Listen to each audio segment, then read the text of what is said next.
ওকে, so আমরা PHP just হচ্ছে আহ, দেখছিলাম যে পিএইচপি কিভাবে লিখতে হয় এবং হচ্ছে ভ্যারিয়েবল আর হচ্ছে কনক্যাট করা শিখছি। ঠিক আছে, সো আমরা আজকে আর একটু পিএইচপি দেখবো।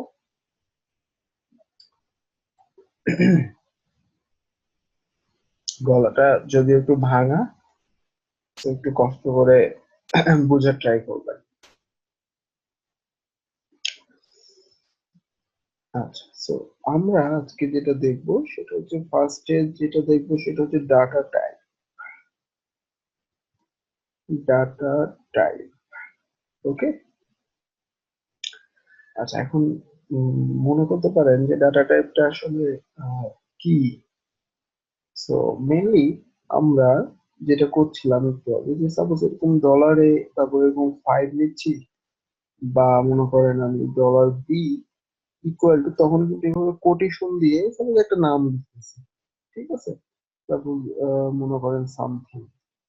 এই যে দুইটার মধ্যে পার্থক্য, কি পার্থক্য? তারপর এই যে কোটেশন দিয়ে একটা জিনিস লিখতেছি, আর একটা কোটেশন বিহীন কিন্তু লিখতেছি। তো এখানে অনেকেই যদি না বুঝেন ব্যাপারটা, তাহলে তো কনফিউজড হয়ে যাবে, তাই না? যে আহ, কোনটা আমরা কোটেশনের মধ্যে লিখবো আর কোনটা কোটেশনের বাদে লিখবো। এই জিনিসটা বুঝতে হবে, আরো অনেক কাজে দিবে এই ডাটা টাইপটা। তো আমরা ডাটা টাইপের বেশ কিছু ডাটা টাইপ আছে, সেই ডাটা টাইপ গুলো নিয়ে আমরা আলোচনা। তো এটার মধ্যে মনে করেন একটা আছে, সাপোজ আমি এখানে 1 দিলাম। একটা হচ্ছে ইন্টিজার ডাটা টাইপ। ইন্টিজার এখন ইন্টিজারটা কি? ইন্টিজার ডাটা টাইপ গুলো আমরা কাকে বলবো? সো ইন্টিজার ডাটা টাইপটা হচ্ছে সেই ডাটা টাইপ, যে ডাটা টাইপকে বলা হয় পূর্ণ সংখ্যা। পূর্ণ সংখ্যা, ঠিক আছে। অর্থাৎ এই যে আমরা 5 লিখছি, এটা কিন্তু একটা পূর্ণ সংখ্যা। আমরা যদি এখন 5 এর বদলে এখানে 10 লিখি, এটাও কিন্তু একটা পূর্ণ সংখ্যা। ঠিক আছে, মেইনলি পূর্ণ যে সংখ্যাটা, সেটাকেই বলবে যে হচ্ছে ডাটা টাইপ, ইন্টিজার টাইপের ডাটা টাইপ। এটা মনে রাখার হচ্ছে সহজ উপায়। সাপোজ মনে করেন আমরা যদি এখানে এভাবে 1000ও লিখি, এটাও কিন্তু পূর্ণ সংখ্যা। এটাও কিন্তু পূর্ণ সংখ্যা, ঠিক আছে। আবার আমরা যদি সাপোজ এভাবে লিখি, এটাও পূর্ণ সংখ্যা। মেইনলি হচ্ছে যে যেগুলো পূর্ণ সংখ্যা সেইগুলোকে বলা হয় ইন্টিজার। ইন্টিজার টাইপের ডাটা টাইপ, এটা মনে থাকবে। সো আমরা একটা একটা ডাটা টাইপ কিন্তু শিখে ফেললাম, যে যেগুলোই হচ্ছে ইন্টিজার, যেগুলো হচ্ছে মেনলি ইন্টিজার টাইপের ডাটা টাইপ, সেগুলা পূর্ণ সংখ্যাকে বোঝায়। ঠিক আছে,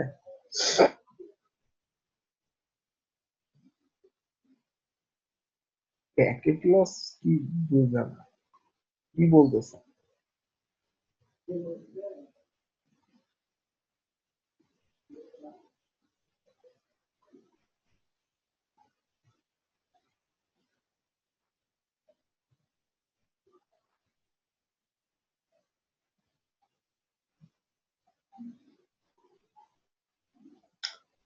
সাউন্ড যদি শুনতে না পারে, এটা সাউন্ডের প্রবলেম, নেটের প্রবলেম।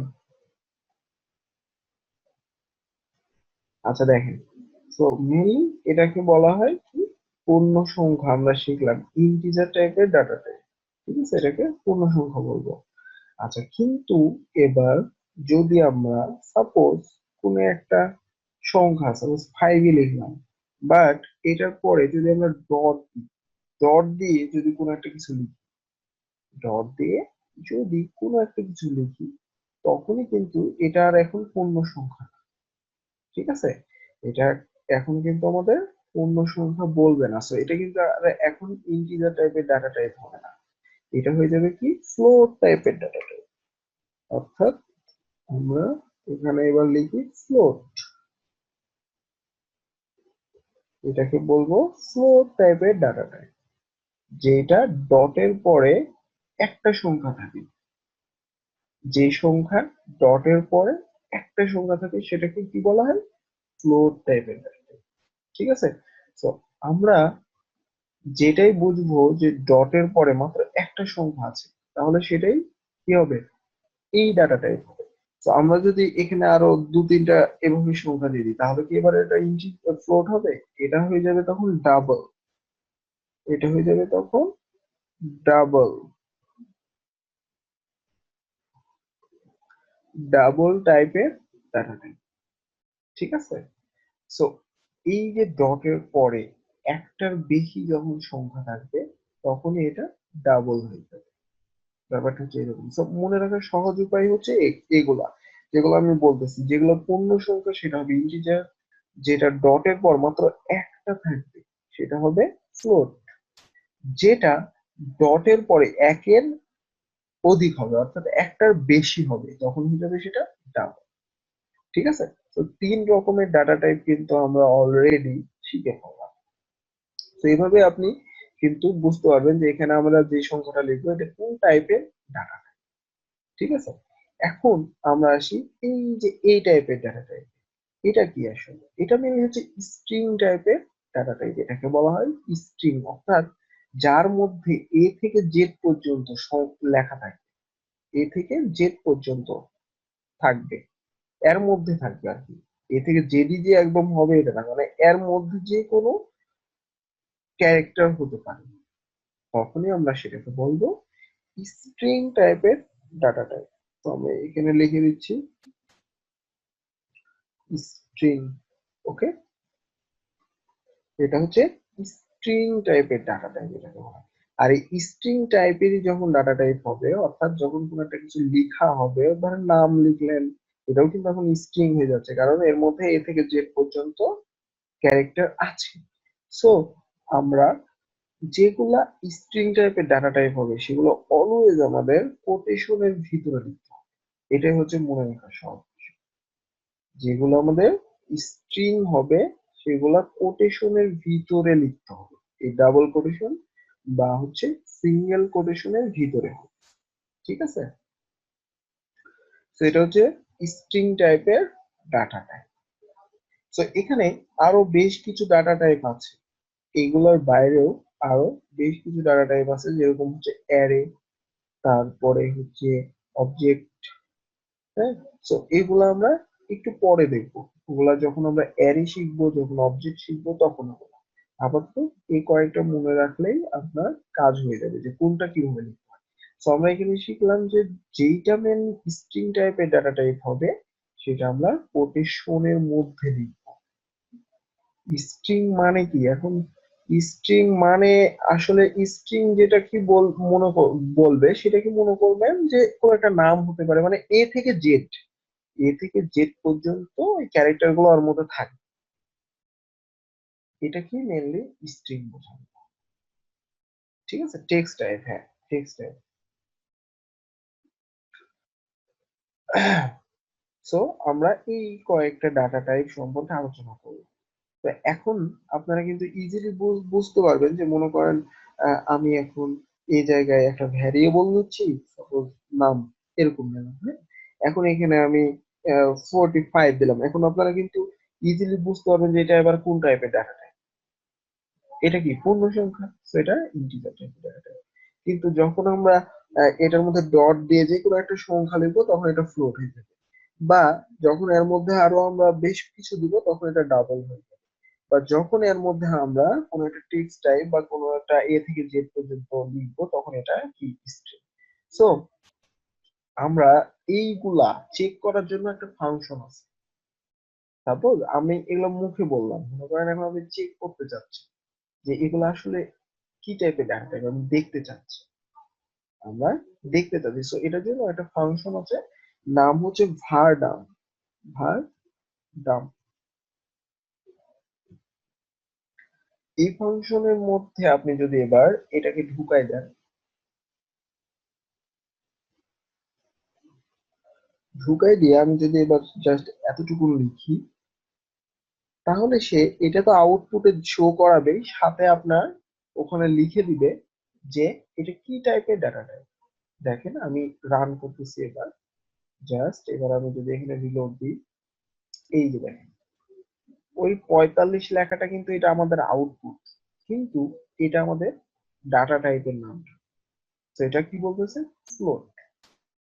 দেখছেন? সো ফ্লোট এটা। কিন্তু এবার যদি আমি জাস্ট এই যে এই ডটটাকে বাদ দিয়ে দিই, এইভাবে করে দিই, তাহলে আমরা শিখলাম একটু আগে যে যেগুলো পূর্ণ সংখ্যা সেগুলো হয়ে যায় ইন্টিজার, তাই না?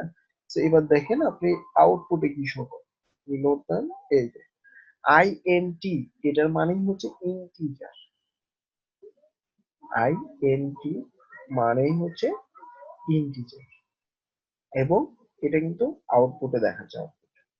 ঠিক আছে, সো এটা হচ্ছে ইন্টিজার টাইপের ডাটা। তো দেখেন আমাদের একটা ফাংশন কল করলেই কিন্তু আমরা হচ্ছে যে ইয়েটাও দেখে ফেলতে পারছি যে আসলে আমাদের আউটপুট ঠিকঠাক আছে কিনা, আমরা যেগুলো মুখে বললাম সেগুলো ঠিকঠাক মতো আছে কিনা সেই ডাটা টাইপ। ঠিক আছে। আচ্ছা, এবার যদি আমি এখানে মনে করেন লিখলাম জলিল, তাহলে ব্যাপারটা কি হবে? এবার এটা তাহলে কি সে বুঝবে এটা কি টাইপের ডাটা টাইপ। এবার যদি আমরা আউটপুটে যাই, এই যে দেখেন আমাদের বলতেছে স্ট্রিং, এবং এই যে আউটপুট।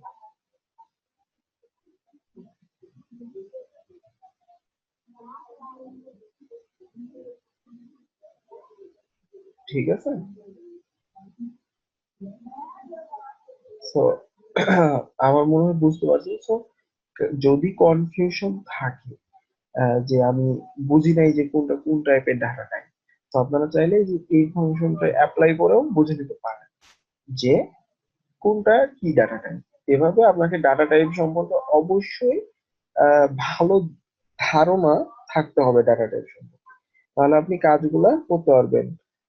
যে কোনটাতে কোটেশন হয়, কোনটাতে কোটেশন হয় না, কোনটা কি ডাটা টাইপ, এগুলো ক্লিয়ার হতে হবে, তাহলে আপনি কাজগুলো সুন্দর মতো বুঝে যাবেন ক্যালকুলেশন।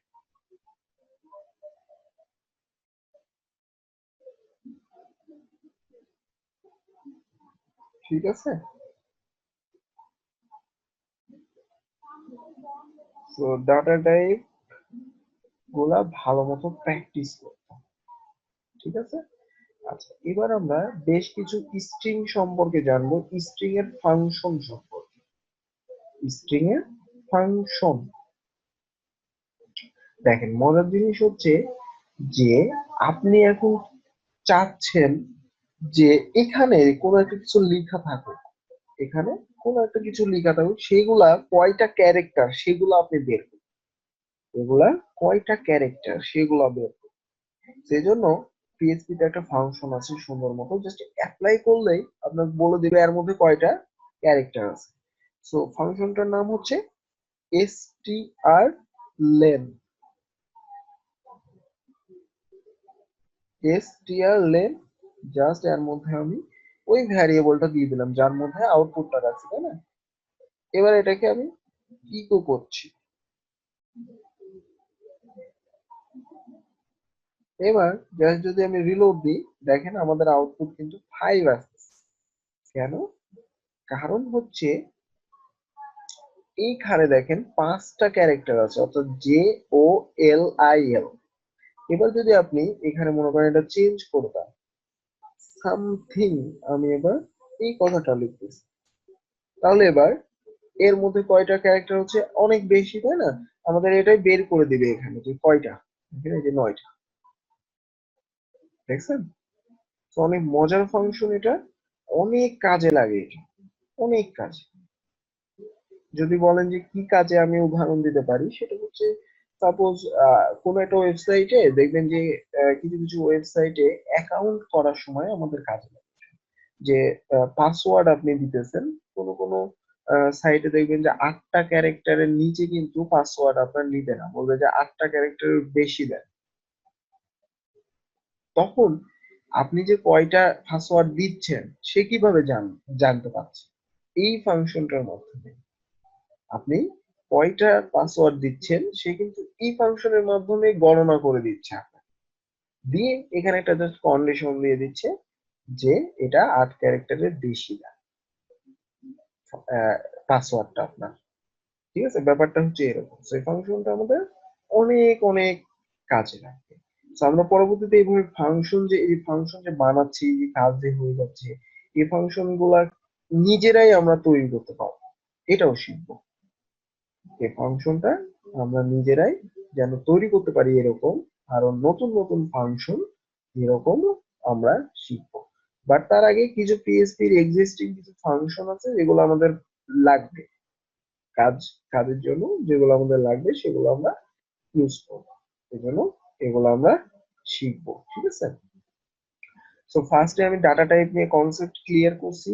এই ডাটা টাইপটা ভালো মতো আগে প্র্যাকটিস করবা, বুঝবেন প্রত্যেকটা জিনিস। আরো কিন্তু ডাটা টাইপ আছে, ঠিক আছে, ওগুলো আমরা পরে দেখবো।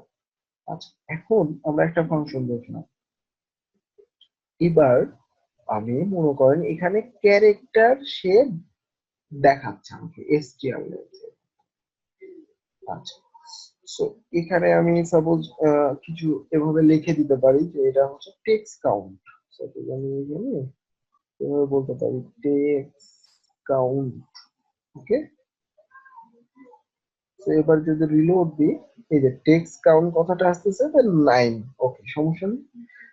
এটা আমাদের আরো বেশ কিছু জিনিস কাজে লাগবে। যেরকম মনে করেন আমাদের আমি যদি অনেক কন্টেন্ট নিয়ে আসি, টাইপ করি একটু।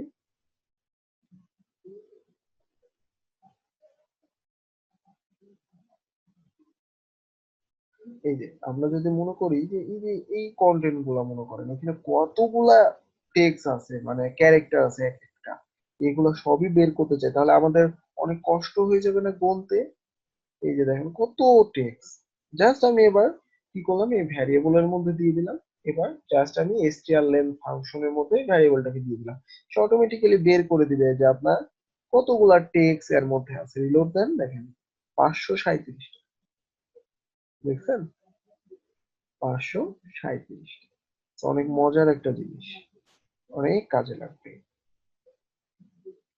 আচ্ছা, এবার আমরা যেটা শিখবো সেটা হচ্ছে এইগুলা ক্যারেক্টার কয়টা সেটা শিখলাম। ক্যারেক্টার বলতে যে LOREM এরকম। তারপরে যে এই স্পেস, এটাও কিন্তু একটা, এটাকেও একটা ধরছে, এই স্পেসটাকেও, ঠিক আছে। আমরা যদি আবার ছোট করে ফেলি, মনে করেন যে এটাকে বাদ দিয়ে দিই। এই যে এখানে এখানে এখন কয়টা আছে দেখেন, আমি গণি 1 2 3 4 5 6। এই যে স্পেসটাও নিলাম 6 7 8 9 10 11।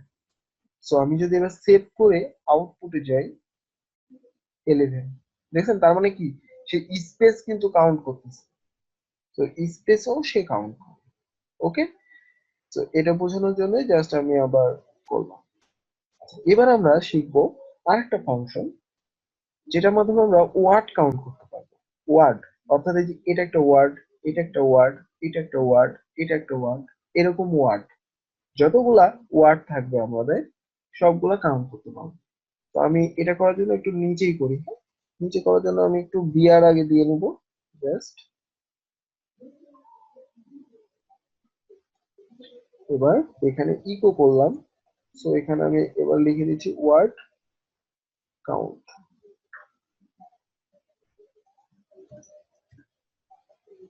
ওকে, সো এবার এখানে আমাদের যে ফাংশনটা অ্যাপ্লাই করতে হবে এটার জন্য, তার নাম হচ্ছে str word count. str word count. তো এর মধ্যে আমরা জাস্ট যদি এই ভ্যারিয়েবলটাকে এবার দিয়ে দিই,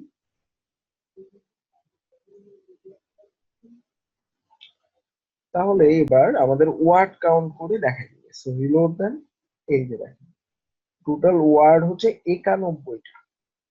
কত? 91টা। আর টেক্সট মানে ক্যারেক্টার হচ্ছে 573।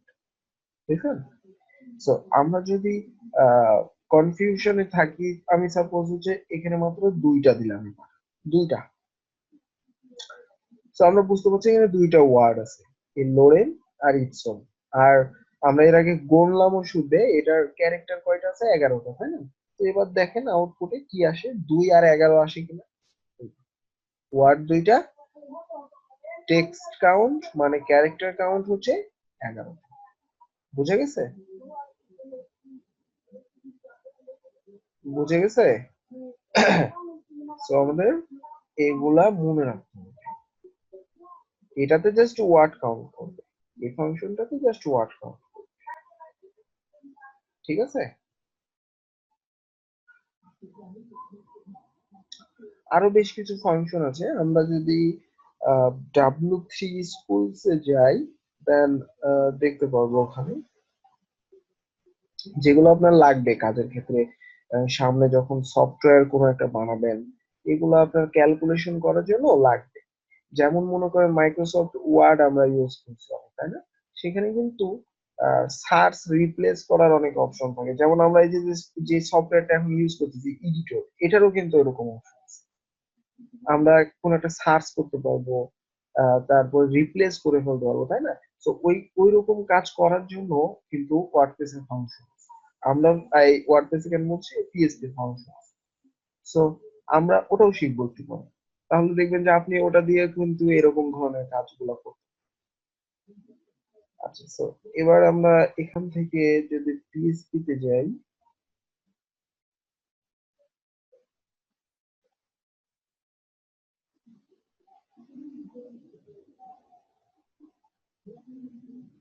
আচ্ছা এখান থেকে যে স্ট্রিংস, এখানে গেলেই আপনি ফাংশন গুলো পেয়ে যাবেন। এই যে str লেন্থ শিখলাম, এটা str ওয়ার্ড কাউন্ট এটাও শিখলাম। আচ্ছা str রিভ আছে, এটা খুব বেশি কাজে লাগবে না, তারপর আমি বুঝাই দিতেছি এটার কাজ কি। এই ফাংশনের কাজ হচ্ছে এই ফাংশনের মধ্যে আপনি যে লেখাটাই লিখবেন সেটা উল্টা ভাবে শো করাবে। উল্টা মানে এখানে কি আছে, লোরেন ইপসন না, আমাদের এটা উল্টা ভাবে আসবে, অর্থাৎ এমটা প্রথমে আসবে, মানে এই পার থেকে এইভাবে শুরু এই ফাংশনটা। আমি ওটাও দেখাই দিই আউটপুট। এবার আমি জাস্ট এখানে ইকো করব। সাপোজ আমি এখানে ফাংশনটা অ্যাপ্লাই করি, নাম হচ্ছে str rev। তো এবার এর মধ্যে জাস্ট আমি ভ্যারিয়েবলটা দিয়ে দিলাম। এবার যদি আমি রিলোড দিই, এই যে দেখেন কি অবস্থা, এই যে লোরেম মানে LOREM এখান থেকে আসছে, বাট আমাদের কিন্তু উল্টা শো করতেছে, এম থেকে শুরু শো শো, মানে যে কথাটাই আছে লোরেম ইপসন এটা উল্টা হয়ে আছে। সেই ফাংশনটা এটা আছে, খুব বেশি লাগবে না এটা। আচ্ছা str pos অনেক ইম্পর্টেন্ট একটা ফাংশন, এটা লাগবে, এটা লাগবে। আচ্ছা কেন লাগবে, মনে করেন এই যে আমাদের অনেকগুলো কন্টেন্ট থাকতে পারে, কোন একটা ক্যালকুলেশনের জন্য অনেকগুলো কন্টেন্ট থাকতে পারে। আমরা এটার মধ্যে ওয়ার্ড কয়টা বা এটার লেন্থ কয়টা সবই বের করা শিখলাম, কিন্তু যদি আপনার মনে হয় যে এই যে প্রিন্টিং এই কথাটা কত নম্বর ক্যারেক্টারে আছে, অর্থাৎ যদি এখান থেকে গুনছিলাম আমরা এভাবে 1 2 3 4 5, এভাবে সে কত নম্বরে আছে প্রিন্টিং, আপনি যদি এটা বের করতে চান। তারপরে মনে করেন এই যে ভার্সন, এটা কত নম্বরে আছে। ঠিক আছে, এরকম রিলেটেড কাজ করার জন্য আমাদের strpost নামে ফাংশনটা ইউজ করা লাগবে। সো চলেন দেখি আমরা। আমি এখানে আরেকটা বিয়ার দিচ্ছি। এবার জাস্ট আমরা ইকো করব, নাম হচ্ছে strpost, আমাদের ফাংশনটার নাম।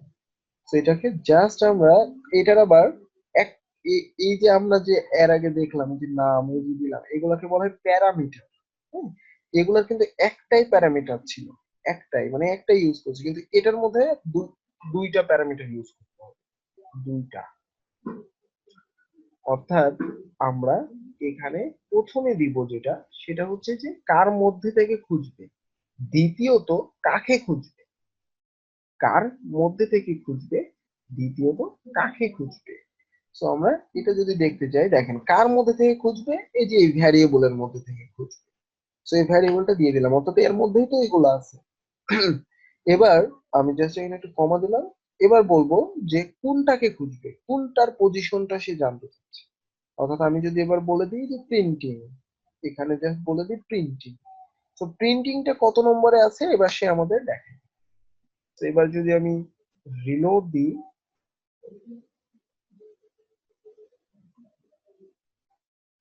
এই যে দেখেন আমাদের 40 নম্বরে আছে। আচ্ছা এগুলা ওই যে সব উল্টা হয়ে গেছে, এটা আমি প্রিন্ট করেছিলাম তো, ওকে, তো 40, এই যে 40 আমাদের 40 নম্বরে আছে প্রিন্টিং কথাটা। আপনি যদি এখানে গণেন তাহলে আরো বুঝতে পারবেন, এখান থেকে 40 নম্বর পজিশনে প্রিন্টিং কথাটা আছে।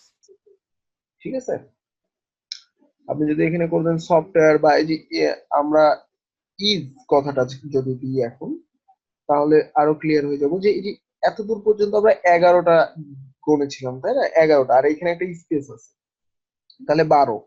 আচ্ছা, তাহলে এটার আউটপুটে কি আসার কথা? 13। এই যে দেখেন 12 বলছে, অর্থাৎ 12 থেকে সে স্টার্ট করছে, এই জন্যই 12। ঠিক আছে, তো আমাদের পারফেক্টলি কিন্তু এখানে ক্যালকুলেশনটা কাজ করছে।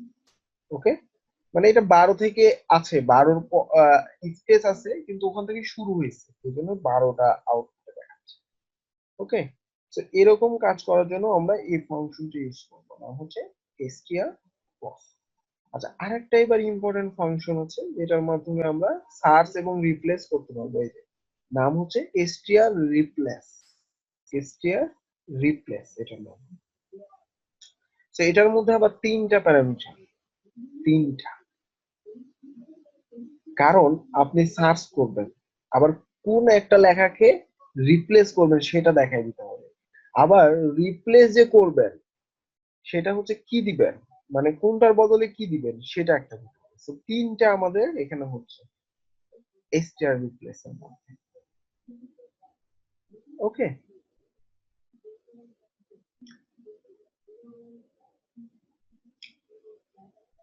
সো আমরা এখানে যদি ভিতরে আরো দেখতে চাই, দেখেন এখানে সুন্দর মতো উদাহরণ দিয়েছে। প্রথমে দিয়েছে ওয়ার্ড, অর্থাৎ আমাদের টেক্সটটা হবে হ্যালো ওয়ার্ল্ড, মানে এই টেক্সটটা, কিন্তু এই ওয়ার্ডটাকে সে চেঞ্জ করতে যাচ্ছে, ওয়ার্ডটাকে চেঞ্জ করে কি বসাতে যাচ্ছে, ডলি, দেন এখানে কি বসে গেছে, হ্যালো। ব্যাপারটা হচ্ছে এরকম। তো এখন আমরা চলন করি এটা, এটা অনেক ইম্পর্টেন্ট একটা ফাংশন। তো আমরা এখানে বিআর দিলাম, বিআর দি আর একটা, এবার ইকো করব, ফাংশনের নাম হচ্ছে str replace।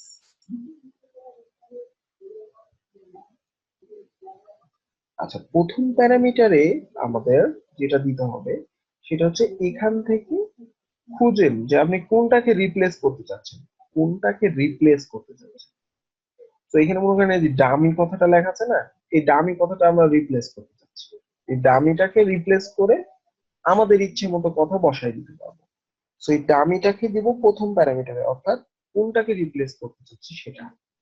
দ্বিতীয় প্যারামিটারে দিব রিপ্লেস করে কি বসাতে চাচ্ছি, এটা যে রিপ্লেস হবে এটা জায়গায় কি বসবে, মনে করেন এখানে নাম বসবে, সাপোজ যদি রাইহান দিয়ে দিলাম, কি দিলাম, রাইহান।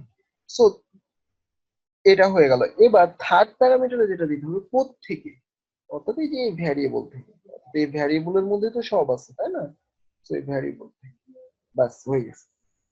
এবার যদি আমি রিলোড দিয়ে আউটপুটে দেখবেন যে যেখানে ডামি কথাটা থাকতো সেখানে রাইহান কথাটা বসে গেছে।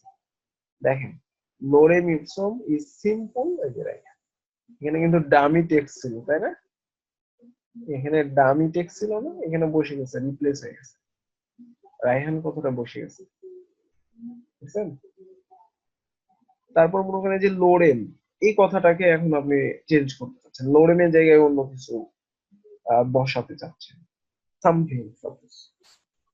সো আমরা কি করব, এখানে দিব লোরেন কথাটা, অর্থাৎ কোনটা রিপ্লেস করতে চাচ্ছি, তারপরে রিপ্লেসের বদলে কি বসাতে চাচ্ছি, অর্থাৎ সামথিং, সামথিং বসাতে চাচ্ছি, কোত্থেকে, এই ভ্যারিয়েবল থেকে। ওকে, নাও সে রিলোড, এই যে দেখেন চেঞ্জ হয়েছে, চেঞ্জ হয় না এই জন্য কারণ আমরা বানানটা ভুল করছি, লরেম যে লেখাটা আছে এই লেখাটা সেম আপনাকে দিতে হবে, অর্থাৎ এখানে যে না যেভাবে আছে বানানটা ওভাবে, আমরা এখানে ছোট হাতের এল ইউজ করছি, যার কারণে চেঞ্জ করতে পারে নাই, অর্থাৎ খুঁজে পায় নাই। ওকে, এবার রিলোড দেন, এই যে এবার চেঞ্জ, দেখেন লোরেম আর নাই,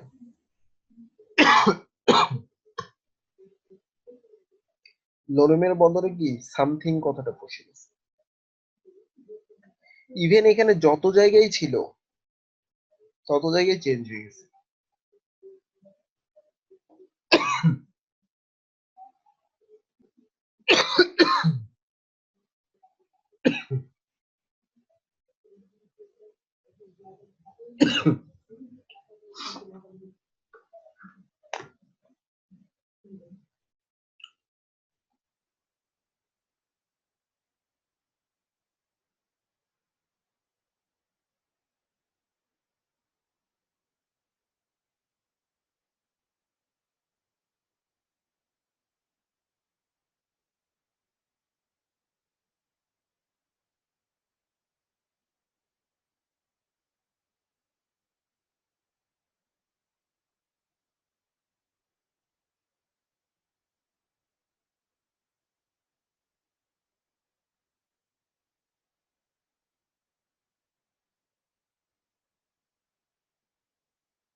Okay.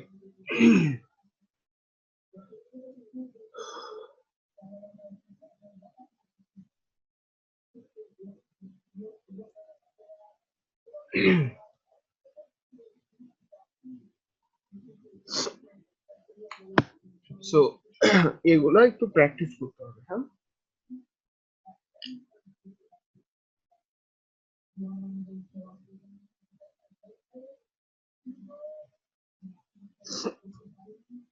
ওকে, সো আমি এখানে লিখে দিচ্ছি।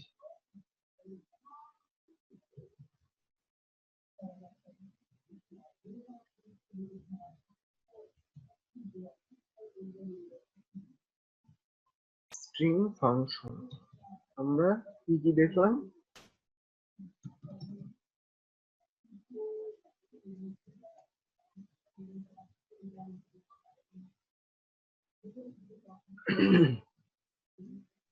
HTML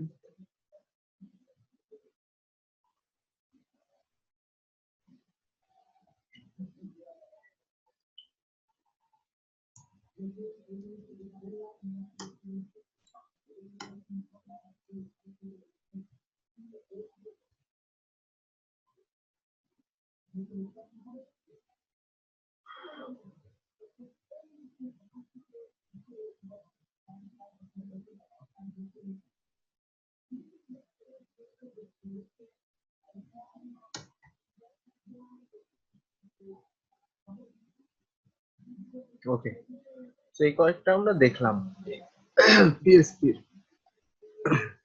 সামনে দিন এগুলো ভালো মতো প্র্যাকটিস করবে। আজকে আপাতত এখান থেকে, ওকে।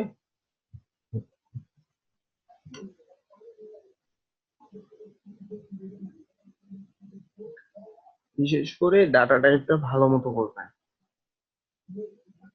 তাহলে